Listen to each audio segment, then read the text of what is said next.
Oke, hari ini kita bakal bahas satu jet tempur yang gila ya, puluhan tahun setelah dibuat namanya masih terus disebut-sebut.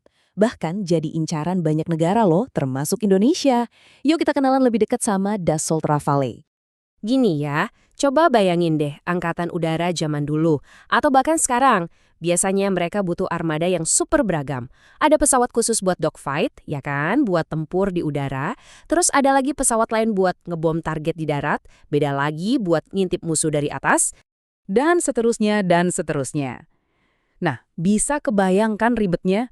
Punya banyak jenis pesawat itu, jujur aja, mimpi buruk. Logistiknya pusing, biayanya wah, jangan ditanya. Tiap model butuh suku cadang sendiri, pilotnya latihannya beda, mekaniknya juga khusus, mahal banget dan rumitnya minta ampun. Terus muncul satu pertanyaan yang mengubah segalanya. Gimana kalau ada satu pesawat yang bisa ngerjain semuanya? Nah, pertanyaan inilah yang jadi cikal bakal lahirnya Rafale.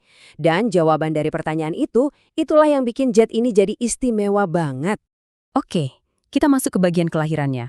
Dan harus diakui, proses kelahirannya ini rumit, penuh drama. Rafale itu lahir dari sebuah visi yang sangat-sangat Prancis, ambisius banget, yang akhirnya bikin mereka pisah jalan dari negara-negara Eropa lainnya. Jadi ceritanya begini, di tahun 80-an, Prancis itu awalnya gabung sama negara-negara Eropa lain buat bikin jet tempur bareng-bareng. Tapi ya gitu deh, kalau kerja bareng kadang visinya suka nggak nyambung.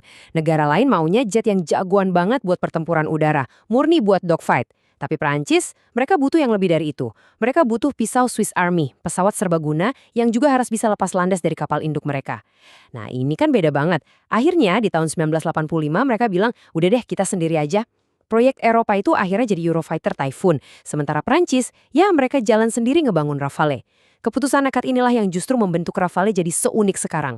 Walaupun ya perjalanannya panjang, kena potong anggaran setelah Perang Dingin, dan baru resmi dinas di tahun 2001. Nah, karena mereka jalan sendiri, mereka bebas mewujudkan ide gila mereka. Dan dari sinilah lahir sebuah konsep yang, pada masanya, benar-benar revolusioner. Namanya, filosofi Omni-Rule. Seberapa ambisius sih filosofi ini? Gini deh, dari awal banget, Rafale itu didesain buat menggantikan bukan cuma 2 atau 3 ya, tapi 7. 7 jenis pesawat berbeda di Angkatan Bersenjata Perancis. Gila kan? Dan misinya itu macam-macam banget. Mau duel di udara? Bisa. Mau serangan presisi ke target darat? Siap. Mau nenggelamin kapal perang? Hayuk. Ngintai? Jelas bisa. Bahkan, yang lebih serius lagi, bisa bawa hulu ledak nuklir buat misi deterensi. Oh, satu lagi, dia bahkan bisa jadi pom bensin terbang buat ngisi bahan bakar Rafale lainnya di udara. Ini baru namanya fleksibel. Oke, jadi ini poin kuncinya. Omni-Role itu bukan sekedar bisa banyak hal. Bukan, tapi bisa melakukan banyak hal yang berbeda dalam satu misi yang sama. Coba bayangin, pilot Rafale bisa aja terbang buat patroli udara, tiba-tiba di tengah jalan dapat perintah baru, serang target darat itu. Dan dia bisa langsung ganti misi saat itu juga, tanpa perlu balik ke pangkalan. Ini bener-bener game changer dalam strategi pertempuran udara. Pertanyaannya, kok bisa satu pesawat sehebat ini? Nah, rahasianya ada di 3 hal. Otaknya yang canggih, ototnya yang kuat, dan brionya alias performanya yang lincah. Yuk kita bedah satu-satu. Kita mulai dari otaknya dulu. Yang bikin Rafale ini pinter banget dan punya kesadaran situasi yang luar biasa itu adalah sistem sensor elektroniknya. Ini bukan main-main canggihnya. Jadi ini bukan cuma soal punya banyak sensor canggih. Bukan. Kejeniusan Rafale itu ada di konsep yang namanya fusi data. Bayangin gini deh, komputernya tuh kayak chef andal. Dia ngambil semua bahan, data dari radar, dari sensor inframerah, dari sistem peringatan ancaman, terus dimasak jadi satu hidangan.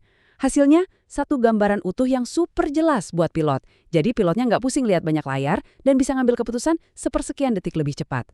Nah, setelah otaknya yang pinter itu nemuin target, sekarang giliran ototnya yang unjuk gigi. Dan soal otot, alias persenjataan, Rafale ini bisa dibilang bawa satu gudang senjata terbang. Coba kita lihat sebagian mainannya. Buat duel udara jarak jauh, ada Meteor, rudal yang bisa ngejar target sampai lebih dari 100 km. Jauh banget kan? Buat serangan darat yang butuh presisi tinggi dari jarak aman, ada Scalp, rudal jelajah yang jangkauannya sampai 560 km. Dan kalau urusannya sama kapal perang? Wah, ada si legendaris Exocet. Intinya, mau musuhnya apa aja, Rafale punya jawabannya. Oke, terakhir tapi nggak kalah penting, brio alias performa dan kelincahannya. Percuma kan punya otak canggih dan otot kuat kalau badannya lamban. Nah, disinilah Rafale bener-bener nunjukin kelasnya. Salah satu kartu asnya itu kemampuan yang disebut super cruise. Gini, kebanyakan jet tempur itu kalau mau terbang supersonik lebih cepat dari suara, harus nyalain afterburner. Masalahnya, afterburner itu borosnya minta ampun, kayak minum bensin pakai sedotan raksasa. Nah, Rafale beda. Dia bisa terbang sampai Mach 1.4, itu 1,4 kali kecepatan suara, tanpa perlu nyalain afterburner. Artinya apa? Dia bisa nebut lebih lama, lebih jauh, sambil hemat bahan bakar. Ini keuntungan taktis yang luar biasa di medan perang. Tapi, tentu ada tapinya. Kemampuan super canggih begini ya, harganya nggak murah. Mari kita jujur jurusan soal biaya.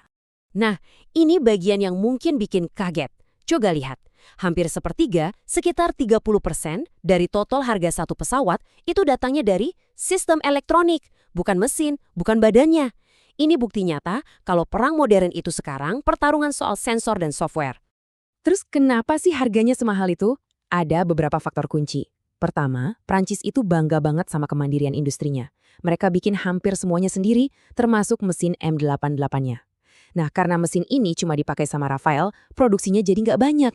Akibatnya, harga per unitnya jadi mahal, nggak ada economy of scale. Kedua, bahan-bahannya. Lebih dari 70% badan pesawat ini dibuat dari material komposit yang ringan tapi kuat. Tujuannya buat ngurangin bobot dan biar susah dideteksi radar. Bahan kayak gini jelas nggak murah. Jadi, kesimpulannya gimana? Rafael ini pada dasarnya adalah wujud nyata dari mimpi Prancis. Mimpi tentang satu pesawat tempur yang beneran bisa melakukan ya, semuanya. Pada akhirnya, kalau kita mau cari satu kalimat yang mendefinisikan Rafael, ya inilah dia. Kemampuannya buat jadi jawara dogfight di 1 menit, terus di menit berikutnya berubah jadi pembom presisi, semua dalam satu penerbangan. Ini yang bikin dia jadi force multiplier, pengganda kekuatan yang dahsyat buat angkatan udara manapun.